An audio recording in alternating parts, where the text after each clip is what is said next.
Bonsoir, bienvenue sur le plateau de Ce soir ou jamais. Cela faisait une semaine qu'il avait disparu, Vladimir Poutine. Il serait réapparu aujourd'hui. Donc il n'est pas mort, en dépit des rumeurs qui couraient sur Internet. On va pouvoir débattre des tensions diplomatiques et militaires qui sont à leur comble à l'est de l'Europe, entre l'Occident et la Russie. Vladimir Poutine veut-il ressusciter l'URSS? Est-ce que c'est le retour de la guerre froide? On en débat avec Hubert Védrine. Vous avez été conseiller diplomatique de François Mitterrand à partir de 1981, puis porte-parole de la présidence et secrétaire général de l'Élysée. De 1997 à 2002, vous avez été ministre des Affaires étrangères du gouvernement de Lionel Jospin. Vous dirigez aujourd'hui un cabinet de conseil stratégique et vous êtes l'auteur de plusieurs livres, dont Face à l'hyperpuissance en 2003 et La France au défi en 2014. Frédéric Pons, vous êtes rédacteur en chef à l'hebdomadaire Valeurs Actuelles, président d'honneur de l'Association des journalistes de défense, professeur à Saint-Cyr. Vous êtes l'auteur d'une biographie de Vladimir Poutine, parue en octobre dernier. Pour vous, cet homme déterminé est un patriote sincère qui incarne les aspirations et les craintes de la Russie actuelle. Slobodan Despot, éditeur et écrivain suisse d'origine serbe, vous êtes éditeur entre autres d'Una Bomber, le terroriste écologiste américain, d'Oscar Fressinger et des avocats de Dieudonné. Vous êtes l'auteur entre autres d'un roman Le Miel, paru l'année dernière sur la guerre en ex-Yougoslavie, et vous avez publié sur le site de Causeur une tribune intitulée Le syndrome Tolstoïevski, où vous reprochez aux Occidentaux d'utiliser tous les moyens pour saper la Russie. Andreï Gratchev, vous avez été le conseiller et le dernier porte-parole de Mikhaïl Gorbatchev lorsqu'il était président de l'URSS. Vous êtes l'auteur de plusieurs livres. Le dernier, c'est Le passé de la Russie est imprévisible, journal de bord d'un enfant du dégel, livre dans lequel vous êtes très critique à l'égard de Vladimir Poutine et où vous analysez la dégradation des rapports entre la Russie et l'Europe. Manon Loiseau, grand reporter et documentariste, lauréate du prix Albert Londres de l'audiovisuel en 2006. Vous êtes l'auteur de films comme Grozny, chronique d'une disparition, Retour à Beslan, Meurtre en série au pays de Poutine ou Tchétchénie, une guerre sans trace, qui a été diffusée le 3 mars sur Arte et qui repassera dans la nuit du 24 au 25 mars. Enfin, Raphaël Glucksmann, vous étiez en Géorgie en août 2008, au moment de la guerre avec la Russie. Vous y avez passé 5 ans à travailler à son intégration européenne.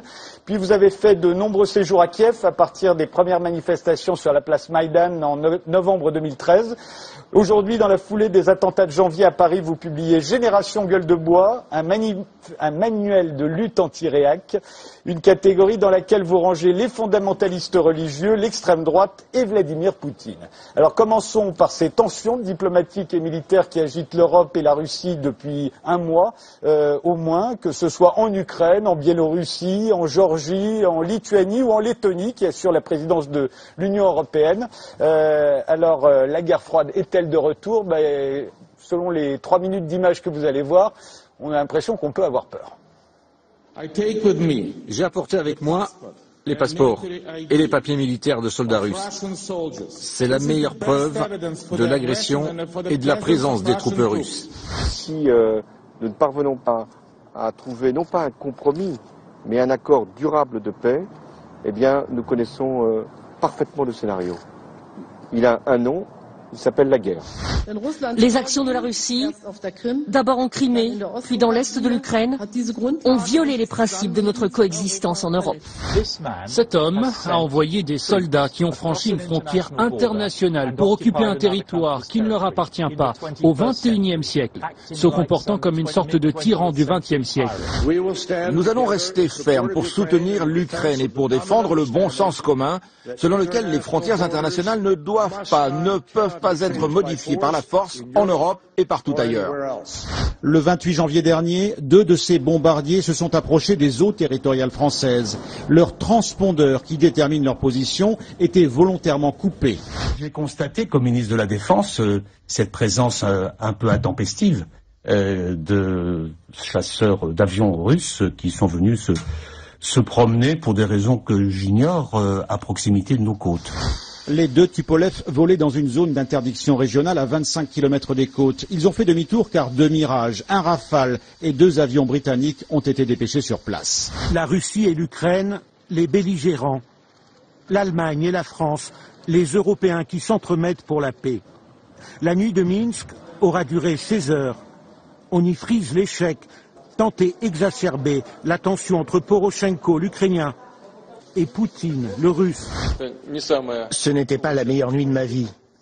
Mais ce matin, nous pouvons nous réjouir d'être enfin parvenus à un accord et d'être dans un processus de négociation. Une fois de plus, ils pénètrent sur le territoire ukrainien. Les blindés des séparatistes poursuivent l'offensive dans le sud-est du pays, près de Mariupol. Une frontière décidément bien poreuse et des accords sans cesse piétinés. L'actuel environnement géopolitique requiert un renforcement et une accélération du recrutement pour l'armée, a-t-elle justifié. Le Conseil national de défense a décidé de rétablir temporairement le service militaire obligatoire pour les 5 prochaines années. Dans une interview à la presse allemande, Jean-Claude Juncker estime qu'une armée commune aurait été utile dans la crise ukrainienne pour que la Russie prenne plus au sérieux les Européens. Plus de 100 véhicules blindés américains sont arrivés en Lettonie alors que les exercices militaires de l'OTAN se déroulent à seulement 300 km de la frontière russe. L'OTAN a régulièrement effectué des exercices militaires dans la région durant l'année écoulée, exhibant sa force militaire aux portes de la Russie. Depuis l'annexion de la Crimée par la Russie, les pays baltes craignent pour leur sécurité, d'où cette mission de dissuasion de l'OTAN. Pendant ce temps, à environ 2500 km au sud de Riga, des soldats russes ont participé eux aussi à des exercices militaires dans les montagnes d'Ossétie du Nord. Nous avons vu et nous continuons de voir une présence russe et un fort soutien aux séparatistes dans l'est de l'Ukraine. Il est important que ce retrait d'armes lourdes soit complet et qu'il soit vérifiable. Hubert Védrine, vous qui avez été ministre des Affaires étrangères, il faut les prendre au sérieux tous. La situation est si grave qu'elle paraît quand on les entend. Ils disent pas tous la même chose, jamais. Non, je pense que c'est exagéré de parler de nouvelle guerre froide, parce qu'à l'époque de la vraie guerre froide, c'était deux systèmes absolument antagonistes, le système occidental et le système soviétique communiste, qui prétendaient avoir une solution universelle pour le monde entier et qui étaient engagés dans une compétition, voire une lutte féroce pour le contrôle du troisième monde, le tiers-monde. Il n'y a aucune prétention globale dans ce que fait Poutine, quoi qu'on pense de lui, enfin je pense qu'on y viendra après. Il y a une guerre réelle sur 7% du territoire ukrainien, donc il y a une guerre réelle dans une partie de l'Europe. De là à dire guerre froide, généralisation, je pense que c'est exagéré et qu'on n'a pas besoin de dire ça pour prendre le sujet au sérieux. Maintenant, il faudrait compléter tout ce qui a été dit, puisque nous aurons à débattre de qu'est-ce qui s'est passé depuis 20 ans, depuis la fin de l'URSS, qu'est-ce qui s'est passé concernant la question ukrainienne. Il y a des questions sur Poutine, l'évaluation qu'on peut faire sur lui, ses intentions, ses projets. Est-ce qu'ils ont l'air de... Et puis enfin, il y aura qu'est-ce qu'on fait. Il y a un certain nombre de ses voisins donc, vous savez, disons, qui s'inquiètent. C'est pas faux, mais c'est partiel. Oui, voilà, bien sûr. Qui s'inquiètent. C'est normal. C'est normal qu'ils s'inquiètent, bien sûr, si on est balte ou polonais, c'est normal. C'est normal qu'on veuille vérifier si l'article 5 de l'OTAN fonctionne vraiment. Mais il n'y a aucun élément de solution dans ce qu'ils disent. Donc c'est juste des alertes dans lesquelles il n'y a aucune explication historique non plus. Donc c'est pas faux, mais je pense que c'est insuffisant. Andrei Grachev. Écoutez, à mon avis, il ne faut pas se servir à la légère des termes et d'analogies. Voilà, il arrive en histoire qu'à force de s'en servir trop, les prophéties finissent par se réaliser. Donc, à mon avis, comme le disait tout à l'heure Hubert Védrine, il n'y a pas de comparaison correcte ni avec la guerre froide, ni certainement avec la perspective d'une guerre qui pourrait succéder à cette guerre froide, parce que, bon, heureusement, à mon avis, je l'espère, nous sommes à l'abri de la troisième guerre, avec le majuscule. Alors que, déjà pour des milliers de gens, dans la zone du conflit, à l'est de l'Ukraine par exemple, pour les victimes, c'est la guerre. C'est la guerre civile à l'intérieur d'un pays, à l'intérieur de l'Europe. C'est des milliers de morts, c'est des centaines de milliers de déplacés. C'est un vrai conflit. À mon avis, il est important à ce qu'on trouve la voie en dehors de la rhétorique. Parce que les rhétoriques servent trop souvent pour impressionner le partenaire, alors que les guerres commencent trop souvent, encore une fois, par les malentendus. Pour éviter les malentendus, il faut chercher à comprendre l'adversaire ou le partenaire pour éviter à ce qu'effectivement on tombe dans la guerre. Frédéric Pons ? Ah oui, je suis tout à fait d'accord. Jusqu'à maintenant, nous n'avons pas assez compris quels étaient les intérêts de la Russie. Nous assistons en ce moment, avec cette gesticulation prémilitaire ou en vue d'une négociation, à la confrontation d'intérêts, les intérêts nationaux stratégiques de la Russie. Poutine veut réaffirmer la place de son pays dans le concert des nations, et les intérêts stratégiques des Américains notamment, qui essaient de pousser vers l'est de l'Europe, d'installer l'OTAN en Ukraine, comme ils avaient essayé de le faire en Géorgie, et donc fatalement on est là dans une confrontation.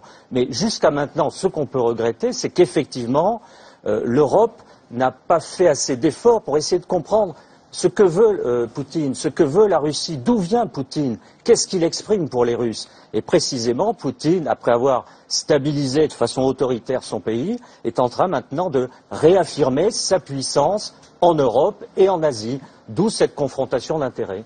Manon Loiseau. En tout cas, il la réaffirme, il y a quand même des sacrés bruits de bottes de l'armée russe et de mercenaires en Ukraine. Donc, mais ce qui se passe est très sérieux, bien évidemment. Hein. Et on est dans une situation de guerre en Ukraine, et pour avoir vécu toute la dernière année en Russie, par le film que je tournais, le climat de guerre froide, en tout cas l'ambiance de guerre froide, est totalement présente. Elle est attisée par les médias et toutes les chaînes de télévision russes, et les gens ont peur, les Russes ont peur d'une nouvelle guerre. Donc ça, c'est quelque chose qu'on sent tout le temps. Et on est dans un antagonisme. Il y a eux et il y a nous. Donc soit on est avec eux, soit on est contre eux. Et moi, ça fait plus de 20 ans que je travaille en Russie, je n'ai jamais senti une tension pareille. Et c'est un peu la même chose, Manon. Dans le camp ukrainien, disons, on a les mêmes réflexes. Et du côté des Américains aussi. On est avec eux dans le camp de la liberté, de la morale, où on est contre eux. Et en Ukraine, en ce moment, on voit de la même façon la propagande à l'œuvre anti-russe et pro-américaine. Et les Russes qui voient cela interprètent cette propagande comme le jeu américain qui se déploie dans l'est de l'Europe à leurs frontières. Ils ont ce complexe, alors c'est dans leur histoire, dans leur psychologie, ils ont ce complexe de l'encerclement. Alors la propagande officielle en joue, mais il y a une réalité. L'OTAN a poussé jusqu'en Pologne les pays baltes. Ils ont essayé la Géorgie, ça a été arrêté en 2008. Et les Russes interprètent aujourd'hui la présence forte des Américains en Ukraine comme la volonté d'otaniser l'Ukraine. Pour eux, c'est un chiffon rouge. On reviendra en détail sur tout ce processus. Slobodan Despot. Écoutez, je partage l'analyse que fait Frédéric Pons, c'est-à-dire que les bruits de bottes, on le voit dans votre reportage, toutes les bottes qui font du bruit sont occidentales. Toutes les bottes qui font du bruit sont occidentales. Les menaces de guerre, le mot de guerre, au sens guerre entre des blocs, est prononcé en Occident, il n'est pas prononcé en Russie. Lorsque, dans votre reportage... ce sont des extraits de... Ce sont des extraits, mais enfin... nous n'y sommes pour rien, nous. Ça fait partie des glissements. Ça fait partie des glissements. On voit par exemple des chars avec le drapeau des séparatistes du Donbass, et on dit les chars des séparatistes sont en Ukraine. Bien sûr qu'ils sont en Ukraine. Ils y ont toujours été. Ça fait partie encore de l'Ukraine, ce territoire. Or, c'est présenté dans vos nouvelles comme s'il y avait une armée qui était en train d'envahir l'Ukraine. Donc tout ça contribue à cette psychose, y compris dans votre émission. C'est intéressant quand même. Raphaël Glucksmann. Les bruits de bottes occidentaux, je veux bien, mais le fait est que pour l'instant, les soldats qui ont des bottes et qui ont des bottes sur un territoire qui est étranger à leur nation, c'est des soldats russes, que ces tanks, contrairement à ce que vous dites, n'ont pas toujours été sur le territoire ukrainien, puisque c'est des tanks russes qui ne viennent pas de l'armement ukrainien, mais qui viennent de l'armée russe, qui ont été donnés aux séparatistes. Et donc, nous parlons d'une transgression fondamentale du droit international et des frontières. Et par contre, je suis d'accord pour dire que c'est pas un retour à la guerre froide. Je pense que c'est quelque chose de nouveau. C'est quelque chose de nouveau, mais ça ne veut pas dire que les ambitions de Poutine sont limitées. Donc, je suis seulement à moitié d'accord avec Hubert Védrine.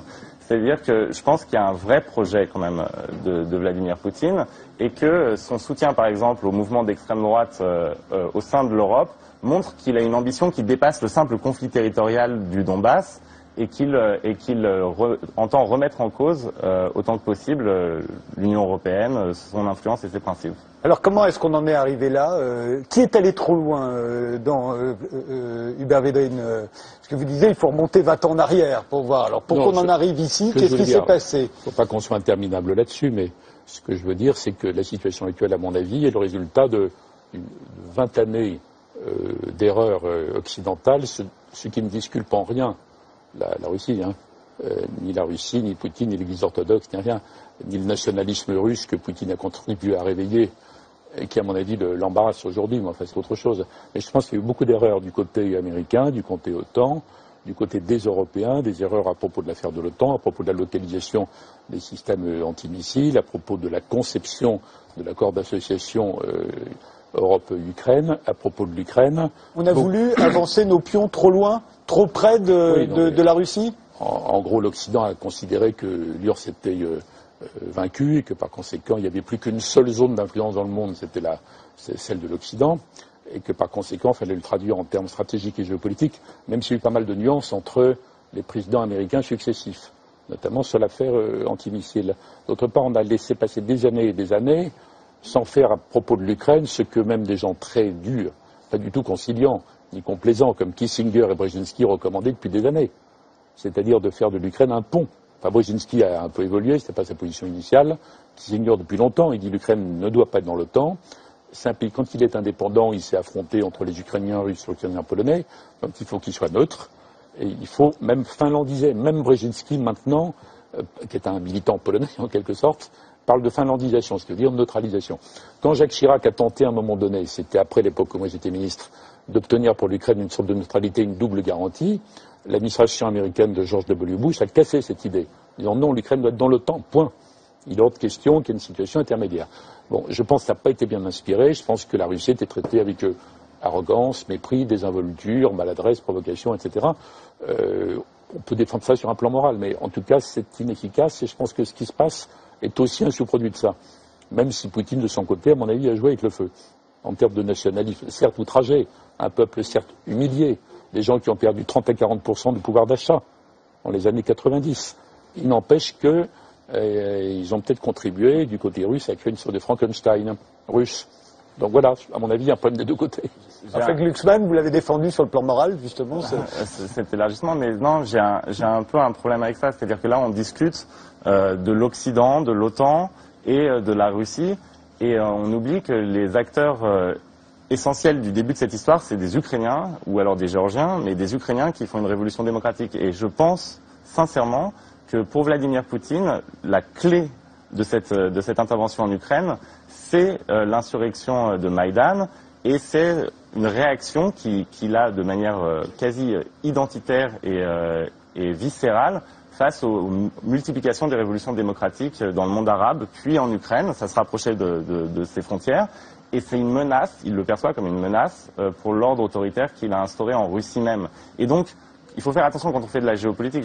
Moi, j'ai passé un an à Kiev avec les manifestants et ensuite, et pas un ne parlait de l'OTAN. Leur problème, c'était leur liberté à eux. C'était pas le progrès de l'OTAN. Peut-être les dirigeants, mais dans la foule qui était sur place, ils ne parlaient pas de l'OTAN. Et d'ailleurs, dans les dirigeants sur Maïdan, ils ne parlaient pas non plus de l'OTAN. Et donc, ce qu'il faut prendre en compte, c'est que ces peuples-là ont une volonté. On ne peut pas dire c'est l'OTAN d'un côté et la Russie de l'autre qui sont les acteurs. Il y a des vrais acteurs nationaux, populaires, ukrainiens, géorgiens, biélorusses. C'est une réécriture un peu gentille de l'histoire. Il y a beaucoup de vrai. En réalité, ce que l'on voit depuis un an à l'œuvre à Kiev, ce sont tous ces voyages de congressistes américains, de lobbies, de fondations américaines qui sont là pour américaniser l'Ukraine, c'est-à-dire l'otaniser. Ça a été dit, il y a des discours. Les Américains ont dépensé 5 milliards de dollars pour aider à la démocratie. J'ai parlé à l'administration américaine pendant un an. Il ne faut pas être naïf. Vous pouvez confirmer que cette administration, ils n'ont pas spécialement envie d'élargir l'OTAN à l'Ukraine. Dans tous les discours que font les délégations américaines à Kiev, ils disent l'Ukraine a vocation à être dans le camp atlantique. Ils le disent. Et j'ai été frappé de la phrase prononcée par Hubert Védrine, rappelant ce que disait Brzezinski, le pont, l'Ukraine doit rester un pont. Poutine l'a dit dans un discours. Que veulent les Ukrainiens ? À plusieurs reprises, l'Ukraine doit rester une passerelle entre l'Europe et la Russie et ne pas devenir un porte-avions américain dirigé contre l'Ukraine. Alors, il faut bien sûr demander aux Ukrainiens ce qu'ils veulent, mais le problème, c'est qu'aujourd'hui, ils sont extrêmement divisés entre des ultranationalistes de filiation nazie. 2% de la population, mais oui, 2% des votes. Bien sûr, mais là encore, soyons réalistes, c'est eux qui ont fourni les troupes de combat sur la place Maïdan. Attendez, je termine. Et pour les Russes, c'est ça la perception qui est intéressante. Les Russes n'ont retenu que cela. Ils n'ont pas vu la revendication démocratique. Ils ont vu que des néo-nazis faisaient la loi sur la place Maïdan. Mais c'est pas vrai du tout, moi j'y étais pendant les... Mais c'est la perception, bah oui. Mais moi je me souviens très bien, les premières manifestations, mes chers confrères ne voyaient pas du tout ce qui se passait à Kiev, ne comprenaient pas que les chants patriotiques chantés par les manifestants, c'était des chants de l'extrême droite ukrainienne. Les brassards, c'est une réalité. Bon, on va pas refaire le débat parce qu'on en a déjà eu sur la révolution ukrainienne. En même temps, les Russes ne pouvaient rien voir d'autre. Je voulais poser la question à André Grachev, puisque vous nous dites... L'important, c'est la perception par les Russes de cela. C'est ça qui explique leur attitude aujourd'hui. André Grachev, dans votre livre, vous dites que, au fond, avec cette affaire, Poutine a perdu l'Ukraine, d'après vous, avec l'affaire de Crimée. Écoutez, c'est un peu le raccourci par rapport à ce que je dis aussi d'autres choses. Mais quand j'ai dit tout à l'heure de ce que l'Ukraine paye le frais de grands malentendus, parce que il est devenu le terrain de la confrontation de quelque chose que je qualifierais les deux visions paranoïaques des Russes contre les Occidentaux, parce que, bon, il ne faut pas remonter trop loin dans l'histoire, mais il y a encore 2 ans, Poutine, ce n'était pas le diable en chair, c'était quelqu'un de très fréquentable. La Russie de Poutine était bienvenue dans toutes les réunions internationales. On voyait bien la perspective de gérer ensemble avec la Russie des grands conflits, des problèmes dans le monde. Or, qu'est-ce qui s'est passé depuis avec l'arrivée de la crise ukrainienne? C'est que Maïdan, en effet, mais pas que le Maïdan, c'est la gestion du dossier ukrainien, d'abord par l'Union européenne, qui a mis l'Ukraine, à mon avis, en ignorant complètement une énorme complexité de ce problème. On dit, les Ukrainiens veulent cela ou ne veulent pas cela. Mais quels Ukrainiens?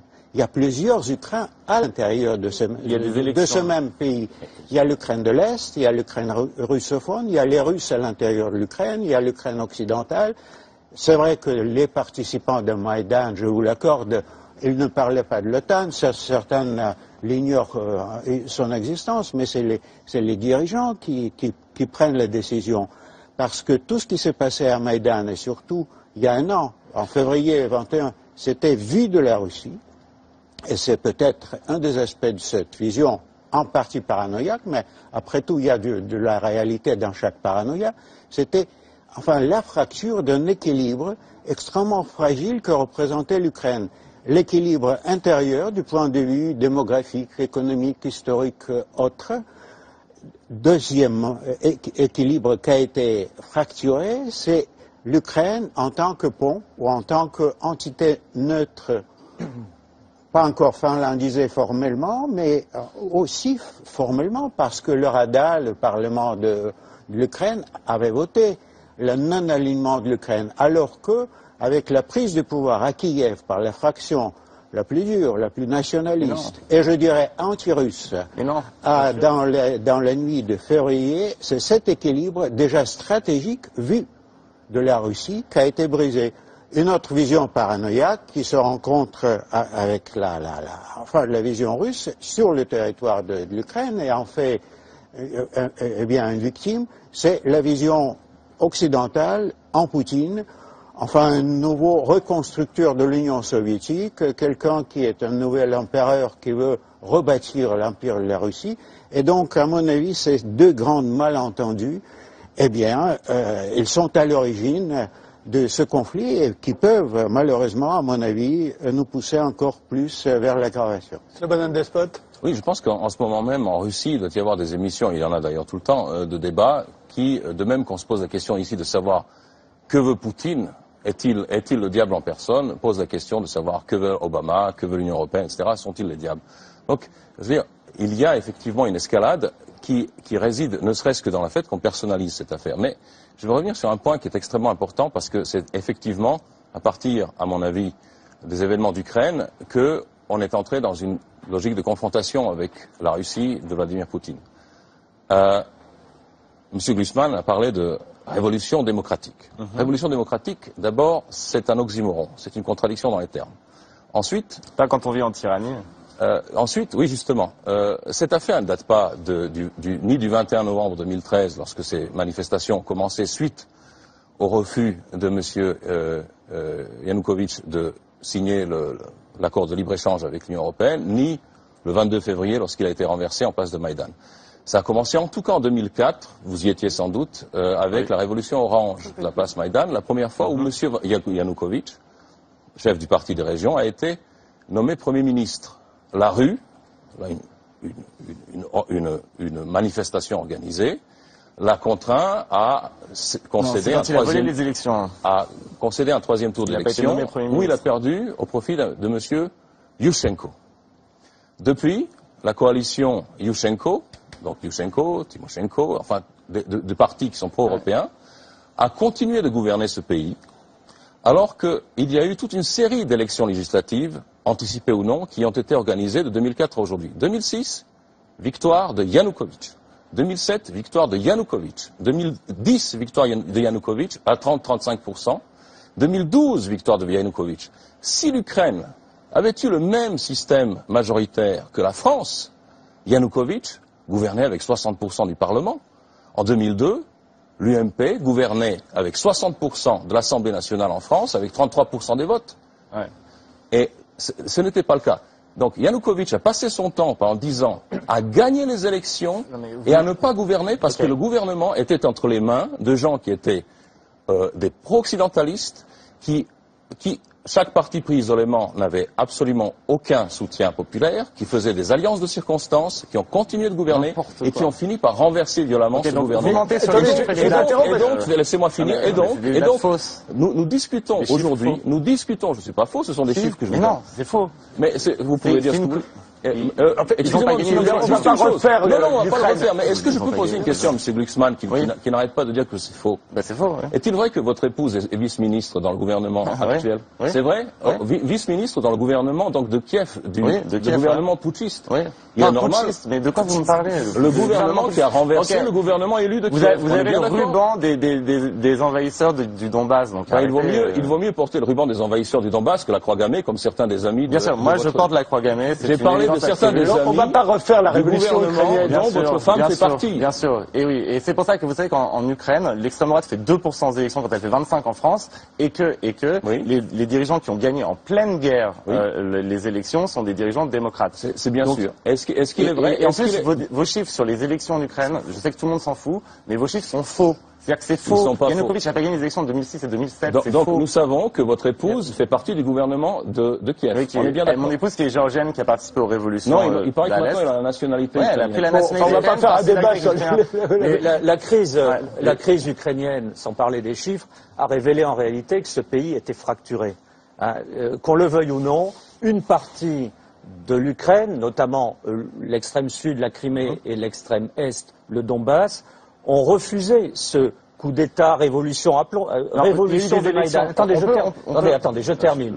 Il est clair que ces populations ont refusé le renversement de Yanukovych et la voie européenne ou atlantiste amorcée par le nouveau gouvernement de Kiev.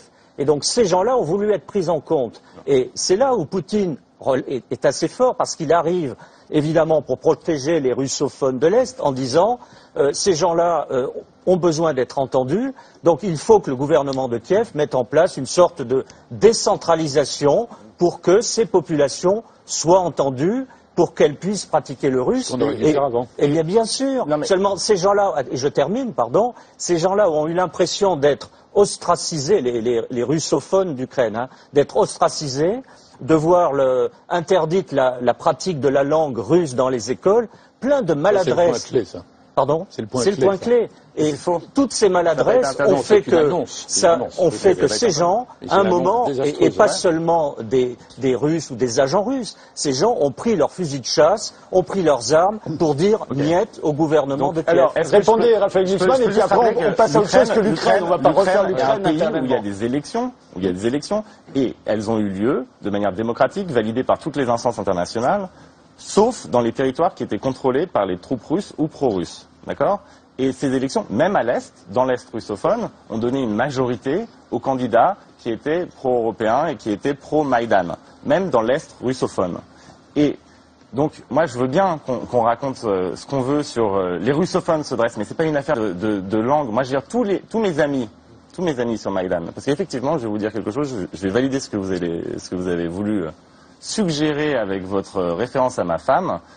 Moi, je suis effectivement de parti pris dans cette question.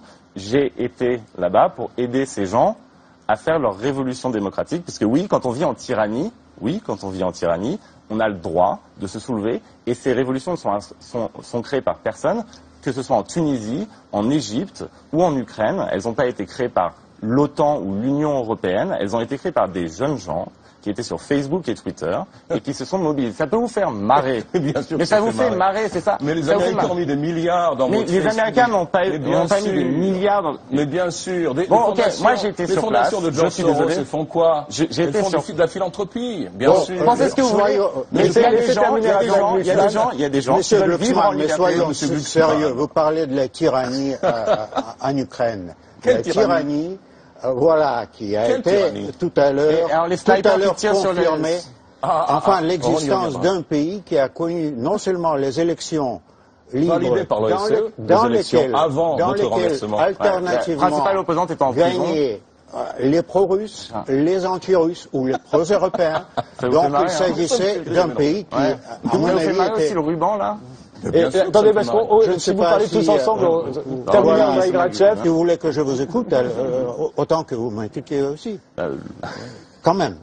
Voilà. Et donc, actuellement, nous sommes face à une situation où, effectivement, cette réalité extrêmement complexe d'un pays controverse est ressortie sur la surface, provoquée par l'intervention des forces extérieures, aggravée par cette confrontation.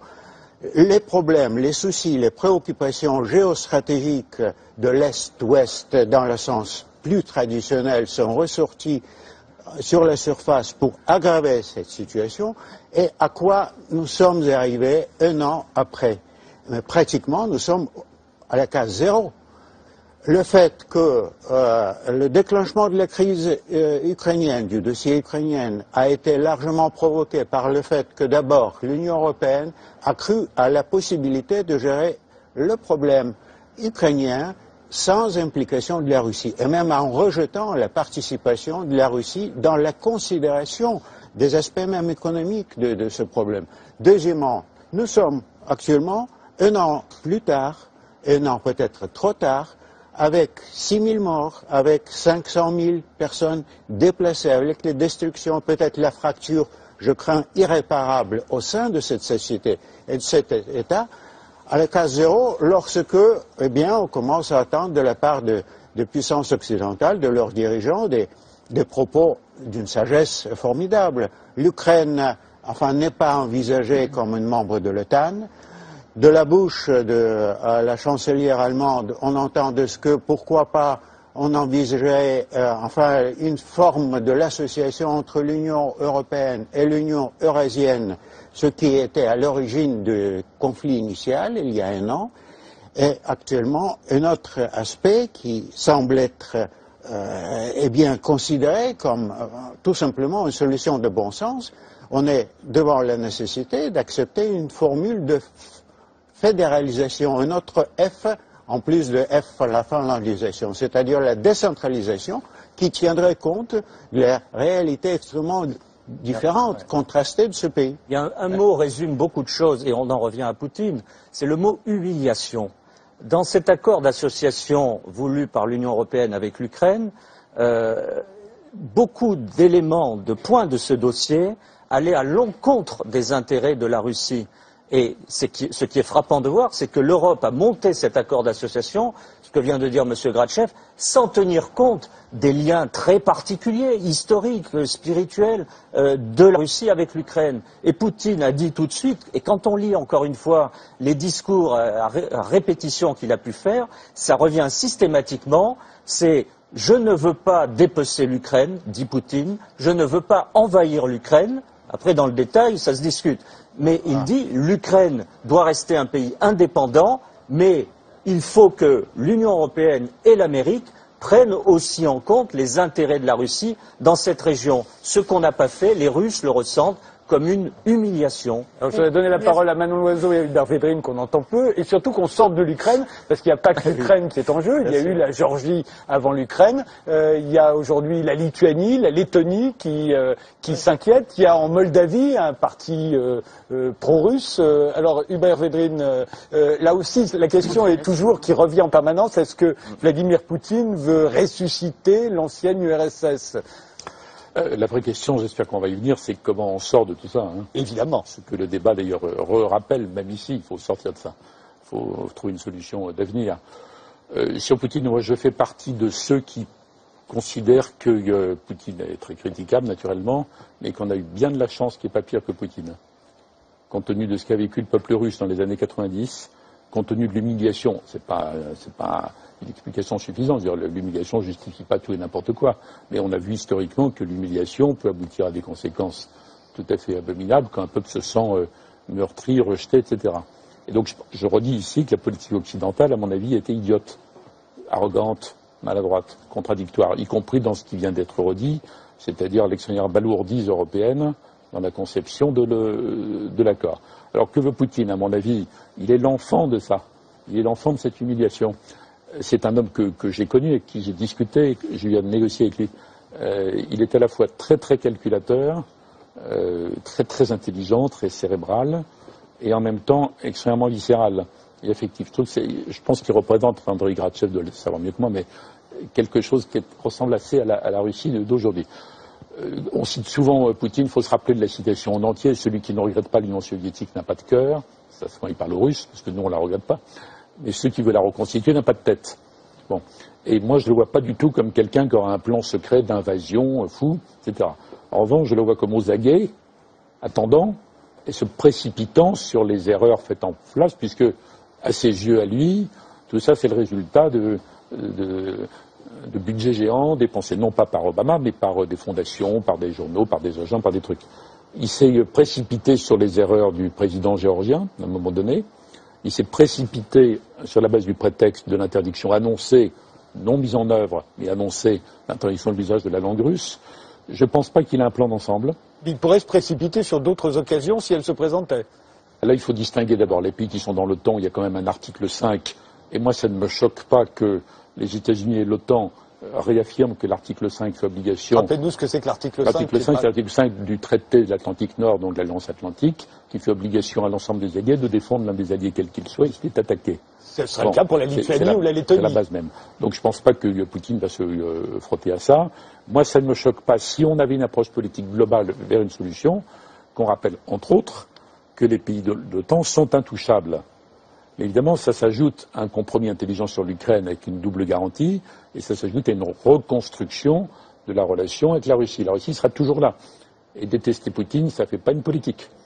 Donc il faut réfléchir à tout ça. Mais dans ce tableau-là, que les pays baltes aient envie d'être sécurisés par l'OTAN, c'est pas choquant en fait. Je dirais même, je vais vous étonner, que quand les États-Unis disent on va éventuellement armer l'armée ukrainienne, c'est pas forcément choquant en soi. Si c'est poursuivre une politique américaniste médicane comme ils l'ont fait dans tant d'autres endroits, non, ça ne sert à rien. Ils vont tout aggraver. Si c'est l'élément d'une approche pour qu'en face, le camp, à mon avis, plus dur que Poutine, plus dangereux que lui, mais qui le contraint aujourd'hui, je dis apprenti sorcier, que ces gens se disent non, ça, il faut tenir compte, et qu'il y ait un système en face plus dissuasif, plus clair, éventuellement menaçant, mais qui en même temps tend la main et qui a en même temps une idée d'avenir. Dans l'ensemble, il y a des mesures apparemment de force qui peuvent trouver un sens. Mais pas elles seules. Pas elles seules, c'est pas une réponse. C'est pour ça que l'approche américaine actuelle, à mon avis, elle est simplette. Elle est simplette, elle correspond à un élément de la solution. Si on peut combiner l'approche américaine, peut-être que j'anticipe sur la suite, mais si on peut combiner l'approche américaine et l'approche Merkel-Hollande, très bien. Surtout que le président ukrainien est plutôt sur cette ligne, pas le Premier ministre. Lui, il pense plutôt que, précisément, il faut essayer d'amener l'Occident dans une approche purement militaire. Donc, comme le disait Gratchev, il y a plusieurs nuances. Bon, voilà, tout ça, il ne faut pas s'interroger sur Poutine uniquement, même si c'est un extraordinaire petit livre récent qui analyse la pensée de Poutine à partir des poètes, des romanciers, des philosophes qui citent tout le temps. Il était invité, mais il ne pouvait pas venir. On voit bien qu'il y a une espèce de vision dans la tête de Vladimir Poutine. Slavophile, enfin slave en tout cas, qui n'est pas une solution non plus. Savez, je cherche le point d'équilibre. C'est un réaliste, hein, c'est un pragmatique. On verra, on s'intéressera au cas de Vladimir Poutine personnellement ensuite. On voit en tout cas qu'il a des réactions épidermiques. Et oui, il y a un sentiment d'humiliation chez les Russes. Et oui, ils ont jamais pardonné à Gorbatchev la fin de l'URSS. Et le Russe, toute son histoire, c'est identifié par rapport à l'Empire, à sa conquête territoriale. Mais Poutine joue complètement là-dessus. Et quand vous dites que Poutine ne veut pas dépecer l'Ukraine, certes, c'était une erreur. L'annonce de ceux qui ont pris le pouvoir après le départ de Yanukovych, d'annoncer qu'ils allaient interdire la langue russe, ce sur quoi ils sont revenus, remettre en cause le caractère officiel de la langue russe. Ils n'ont jamais dit interdire la langue russe, ils ont dit remettre en cause le caractère officiel de la langue russe. Voilà, rendre la langue ukrainienne, l'imposer. Donc, Poutine a tout de suite surfé là-dessus, et sur le mécontentement et la crainte des russophones de Crimée et du Donbass. Poutine fait de la politique. Oui, sauf qu'ensuite, on envoie des chars, on envoie des militaires anonymes, et donc ils jouent avec le feu depuis le début. Donc on ne peut pas dire quand même qu'il n'y a pas une volonté de déstabiliser. C'est comme tous les centaines quand même de mercenaires qui se sont battus auparavant en Tchétchénie. Moi, j'en ai rencontré certains qui sont aujourd'hui avec les séparatistes du Donbass. Donc, ils jouent avec le feu. Oui, il y a eu énormément de maladresse aussi dans la rhétorique occidentale. Mais c'est assez rationnel. Ils jouent avec le feu, mais un feu contrôlé. L'objectif, l'objectif stratégique de Poutine en Ukraine, clairement, et des Russes, c'était la récupération de la Crimée, qui est une terre russe, russophone, etc. C'est une violation du droit international, d'accord, mais pour les Russes, c'est une terre russe qu'il fallait récupérer. Pour le reste, le Donbass, c'est un moyen pour les Russes et pour Poutine de jouer avec le feu, d'entretenir un foyer qui affaiblit et qui neutralise l'Ukraine et qui l'empêche à terme d'être intégré dans l'OTAN. Mais c'est un jeu dangereux. Mais c'est un jeu dangereux. Juste la politique est juste à propos de la violation du droit international en ce qui concerne la Crimée, Vladimir Poutine l'a revendiqué. Il a dit oui, là, il y a quelques mois, on va l'écouter tout de suite. Vladimir Poutine. Ирак, и Ливию, и Афганистан, до этого Югославию. Это что все было? В рамках международного права, что ли? Чего вам сказки-то рассказываете? Значит, кому-то можно вообще ни с чем не считаться, а нам защищать свои кровные интересы, русскоязычное и русское население в Крыму нельзя? Так не будет. Andrei Gratchev. Oui, en tant qu'un des Russes qui sont présentés comme des humiliés, je crois que j'ai un petit commentaire à faire. C'est pas que l'éclatement de l'Union soviétique que les Russes n'ont pas pardonné à Gorbatchev. Ils n'ont pas pardonné aux partenaires occidentaux, à Gorbatchev, d'avoir traité leur pays, la Russie déjà, post-soviétique, post-communiste, c'est-à-dire la Russie qui ne représentait plus comme l'Union soviétique de l'époque de Staline, ou même de Brejnev, le danger pour l'Occident, comme un pays vaincu, d'une part, et d'autre part, comme un sort de pays qui a disparu avec la disparition de l'Union soviétique de la scène internationale, et dont les intérêts ne doivent pas être pris en considération. Donc, curieusement, ça peut paraître ridicule, ou peut-être même amusant, mais dans la tête de Poutine, et vous avez peut-être le sentir dans ses propos, sa réaction est défensive, il est en train de marquer les lignes rouges, au-delà desquelles il ne veut pas laisser passer, enfin dans sa sphère naturelle de la présence, eh bien, la force, pour lui, expansionniste, et peut-être même agressive de l'Occident, puisqu'il faut bien rappeler, il y a un autre aspect je dirais dans la réaction de Poutine qui ne doit pas être négligé. À côté des questions stratégiques, l'OTAN, effectivement, qui se rapproche des frontières. Il y a encore 3 ans, c'était la perspective de la Géorgie. Maintenant, ça se répète avec l'Ukraine. Donc, mais à plus de cela, il y a un danger politique, évidemment, pour le système Poutine, pour le régime Poutine. Le menace qui vient de l'exemple qui peut être donné par les scénarios qui, encore une fois, peut-être avec une vision assez paranoïaque des dirigeants de Kremlin, est en train de monter sur la périphérie de la Russie pour préparer ce que les Américains appellent assez, je dirais, désarmant, d'une façon désarmante, le régime change qu'ils peuvent bien sûr envisager dans les autres pays. D'abord, une phrase pour alimenter notre réflexion, c'est une phrase de Woody Allen. Puisqu'on parle de paranoïa sans arrêt, même les paranoïaques ont des ennemis. Donc ça peut, dans l'analyse russe, ça peut compter. Deuxièmement, plus sérieusement, pour confirmer Andrei Gratchev, quand j'étais ministre de 1997 à 2002, effectivement, je peux témoigner que l'ensemble des Occidentaux, en gros, traitaient la Russie comme quantité négligeable. Et que ça m'a toujours moins paru dangereux. Et on n'a jamais traité la Russie, qui posait 36 problèmes, mais comme étant un pays qu'il faut transformer petit à petit en partenaire pour gérer l'Europe, etc. Non, c'était vae victis. C'est ça qui dominait, sur le plan financier comme sur le plan... Pas tout le monde, mais enfin, c'était la dominante. Enfin, non, mais j'ai un problème avec cette vision, c'est-à-dire qu'on est complètement ethnocentrique. On pense que c'est l'Occident qui dicte les réactions de Poutine et que c'est l'Occident qui progresse à travers des révolutions démocratiques. Les acteurs ont des logiques propres et la réaction de Poutine aux révolutions arabes et à la Syrie, son soutien jusqu'au boutiste au régime d'Assad, c'est parce que fondamentalement, lui, c'est des logiques internes qui le préoccupent encore plus que la présence de l'OTAN. L'OTAN est une carte qu'il utilise pour consolider son pouvoir à l'intérieur, la menace de l'OTAN et les maladresses des Occidentaux dont vous parlez.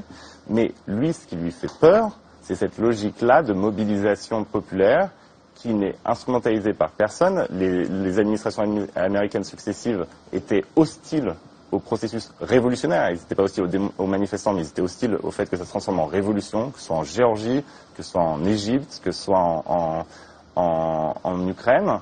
Et fondamentalement, cessons de voir toujours les choses à travers ce que nous, on fait. C'est-à-dire que les gens pensent et agissent. Et lisons, écoutons Vladimir Poutine. Il a une vision du monde. Il voit l'Occident comme un ensemble dégénéré. Il l'a expliqué 14 fois dans des discours très profonds. Sa pensée est influencée par des philosophes qui sont d'extrême droite. Il reprend des vocabulaires sur les gays, les décadents et les dégénérés de l'Occident. Et il a peur... Ça, c'est beaucoup l'Église orthodoxe aussi. Non, mais c'est pas que Poutine, oui. C'est une vision très réductrice que vous avez. Attendez, Poutine, dès le départ, dès l'an 2000, a dit ce qu'il voulait pour son pays, en s'appuyant sur l'Église orthodoxe, restaurer la sécurité, la paix civile, les valeurs et tout ce qui va avec. Et il est en train d'appliquer ce programme. C'est pas parce qu'il considère que l'Occident est dégénéré. Il le dit lui-même. Non, c'est pas exactement ça. Si, quand on lit attentivement. Le discours du club Vaidai 2013, c'est exactement son discours. Il condamne le matérialisme athée américain qui construit des McDo pendant que lui construit des églises. Il parle des c'est exactement ça. Mais... Ce qu'il dit, et c'est pour ça que il est si populaire en Russie que les Russes le soutiennent depuis l'an 2000. C'est étonnant que vous le souteniez à l'heure actuelle, mais il parle de mariage homosexuel. Laissez-moi terminer. C'est pour ça qu'il est aussi impopulaire ici. Et c'est pour ça qu'il est aussi impopulaire, exactement. C'est qu'il propose un programme à son peuple, et ce peuple, que vous le vouliez ou non, accepte et valide et plébiscite ce programme. C'est la restauration de la patrie russe. C'est la défense du patriotisme russe, l'exaltation des racines chrétiennes de ce pays, la défense du mariage un homme et une femme. Les opposants et de museler les médias si jamais son peuple l'accepte. C'est ce que nous n'acceptons plus en Europe, en Occident. Mais les Russes, mais qu'il ne l'impose pas au peuple voisin et qu'il laisse son peuple décider lui-même. Juste pour faire avancer ce débat et voir. Voilà, et allons vers Vladimir Poutine, chef de la Russie, président de la Russie. Alors est-ce que c'est le tyran des uns, le patriote sincère des autres, Vladimir Poutine? Déjà, on lui reproche d'assassiner régulièrement des opposants. C'est encore arrivé récemment. Ça n'était pas la première fois. Regardez. Ces hommages après la mort de l'opposant russe Boris Nemtsov. Il a été froidement abattu hier soir à Moscou, à quelques mètres seulement du Kremlin. Aujourd'hui, les condamnations sont unanimes. Il était l'un des principaux adversaires de Vladimir Poutine. C'est terrible quand dans notre pays, on tue les gens qui croient en une Russie libre, démocratique et moderne. Pourquoi est-il mort?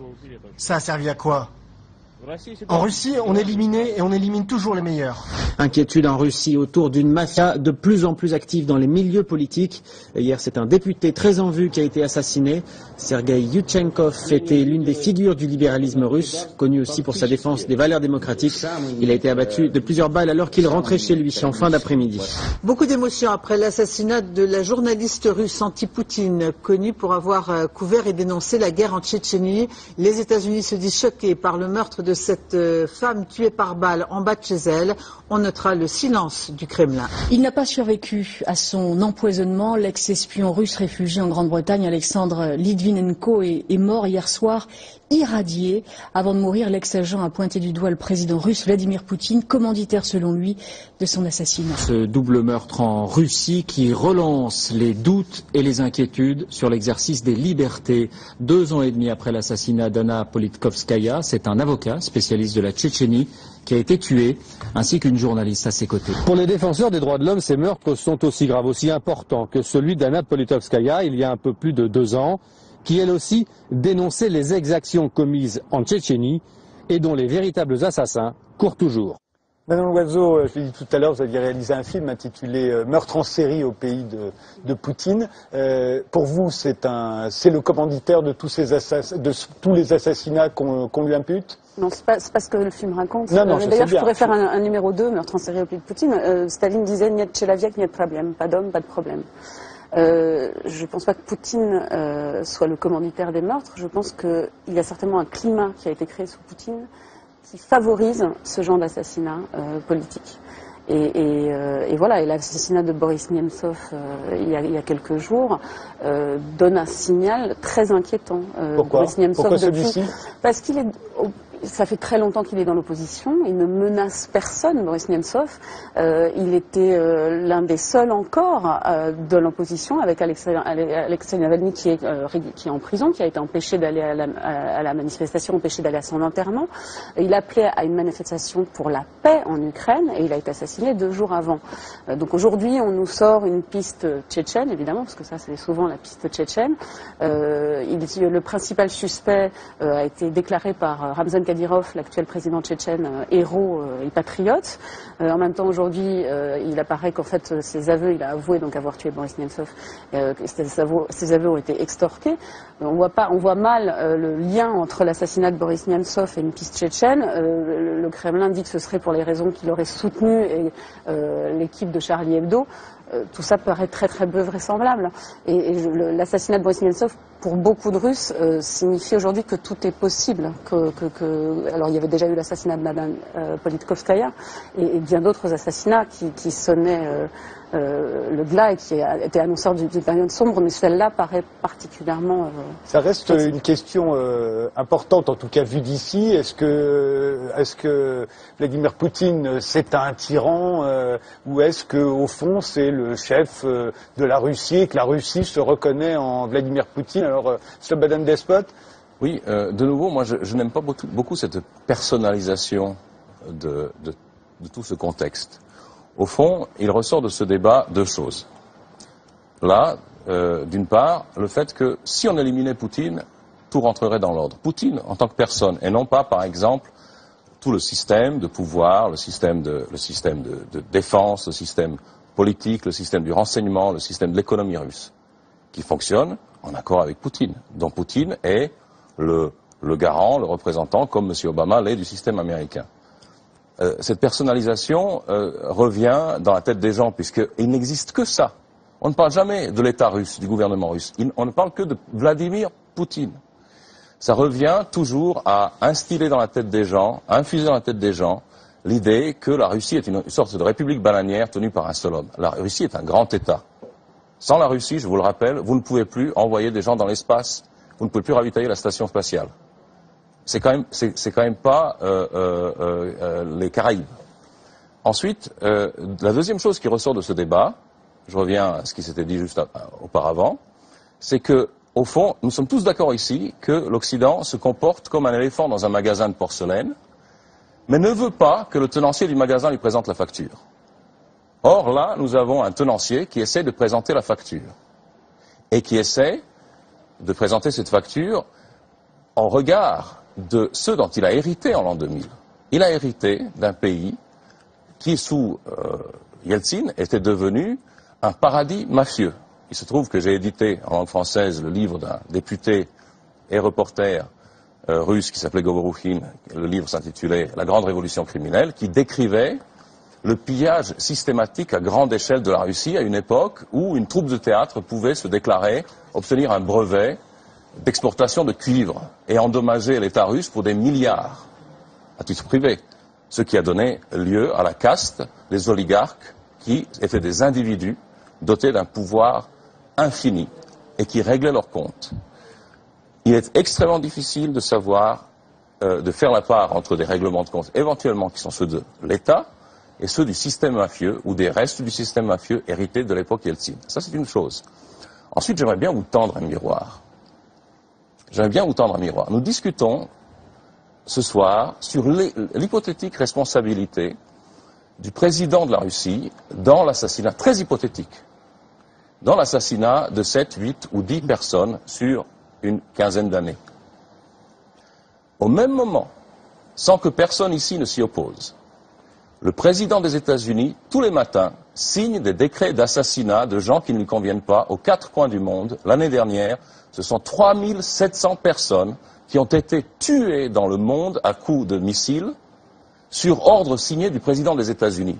Personne ne dit rien. Imaginez que M. Poutine, au nom des intérêts souverains de sa nation, comme le fait M. Obama, décrète que, je ne sais pas, le président géorgien dans son palais là-bas, ou que le chef des renseignements britanniques, qui vient de faire une déclaration de guerre à la Russie, soit une menace pour la sécurité de la Russie et balance un drone sur leur tête. Mais vous imaginez la réaction dans le monde? Or, c'est exactement ce que font les États-Unis.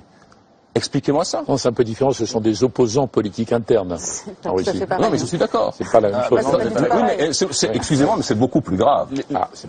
Les opposants politiques américains ne sont pas véritablement assassinés dans la rue à 2 pas de la Maison Blanche, mais je ne suis pas là du tout pour défendre la politique américaine. Peut-être Martin Luther King, mais enfin. Peut-être, oui, mais c'était il y a quand même 50 ans. Donc, je veux dire, je suis pas du tout là pour défendre la politique d'assassinat par drone des États-Unis que je trouve scandaleuse. Donc, c'est pas la question. Par contre, quand on me pose la question de savoir pourquoi on parle autant de Vladimir Poutine, et parce que depuis son accession au pouvoir, il a ultra personnalisé la figure du chef, qu'il est présent 24 heures sur 24 dans les médias russes, sauf là depuis une semaine, c'est ce qui a suscité l'émoi généralisé. Et qu'on le voit chassant le tigre, torse nu, sur un chasseur, distribuant des couteaux aux soldats qui partaient égorger les Tchétchènes, et que, fondamentalement, on retrouve dans son régime toutes les caractéristiques d'un régime autoritaire. C'est-à-dire que les opposants meurent, on ne saura jamais qui les tue, le chef est absolument déifié, et par ailleurs, il y a un rapport à la guerre et à la violence qui est totalement banalisé, parce qu'on a besoin d'une figure de l'ennemi dans un régime autoritaire pour survivre. Et donc, voilà, je veux dire, c'est aussi simple que ça. Maintenant qu'on ait du mal, aujourd'hui, à s'en rendre compte en France, qu'on a face à nous un régime autoritaire typique, qu'il ait du soutien populaire, c'est vrai, mais des régimes autoritaires peuvent avoir du soutien populaire. Ça prouve juste qu'on ne sait plus, en France, ce qu'est une démocratie et ce qu'est un régime autoritaire. Il y a eu une sorte d'inversion des valeurs. On se pose comme des commentateurs neutres. Eh ben, on ne peut pas être neutre entre une démocratie et un régime autoritaire. Juste, je vous donne tout de suite la parole, mais c'est vrai que Vladimir Poutine fait fantasmer aussi bien ses supporters que ses adversaires. D'ailleurs, on lui prête énormément d'être invincible, de tuer des ours, d'être autiste ou d'être l'homme le plus riche du monde. Vous allez voir quelques exemples parmi de très très nombreux exemples. Vladimir Poutine, le super-héros, sauveur de la Russie, homme fort, musclé et à poigne, le mal du pays. I go hard like Vladimir Putin. Go hard like Vladimir Putin. I go hard like Vladimir Putin.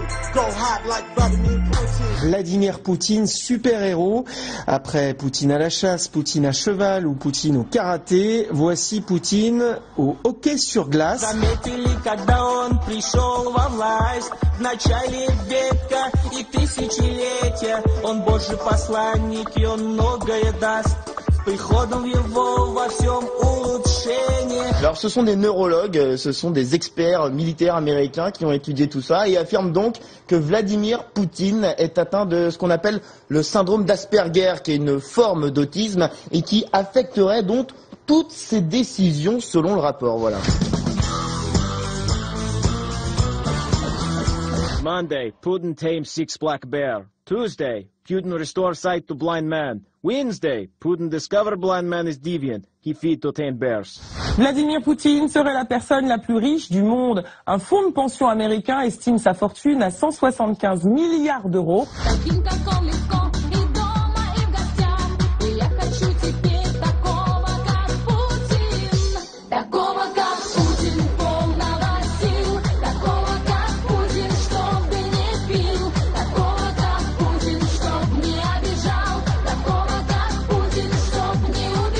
Les aventures de Vladimir Poutine. On ne s'en lasse pas. Comme chaque été, il se donne en spectacle. Dernière trouvaille, une sortie en Harley-Davidson. La télévision russe est fière de l'annoncer. Voici Vladimir Poutine en gravure de mode.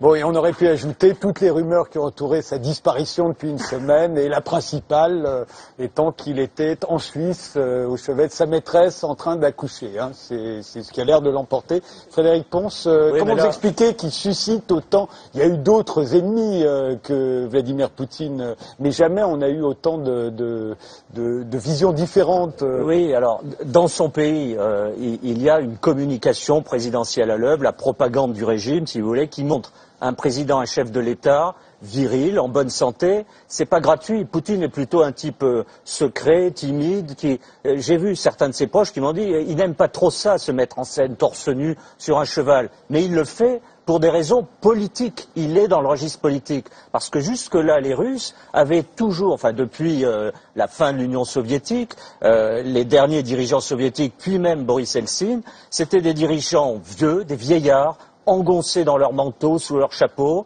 malades, alcooliques, bourrés de médicaments. C'était le cas d'Eltsine.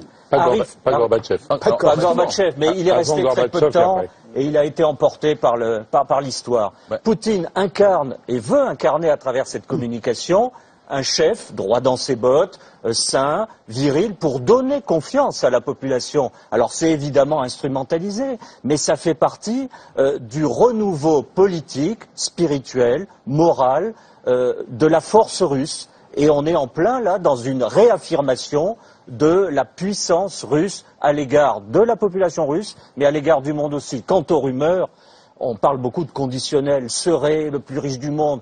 Et très souvent, moi j'ai fait ça pour mon bouquin, j'ai remonté ces histoires, l'homme le plus riche du monde et tout ce qu'on dit sur lui. Et quand on remonte, on arrive sur des think tanks américains qui donnent des suppositions. C'est un fonds de pension américain, il le dit.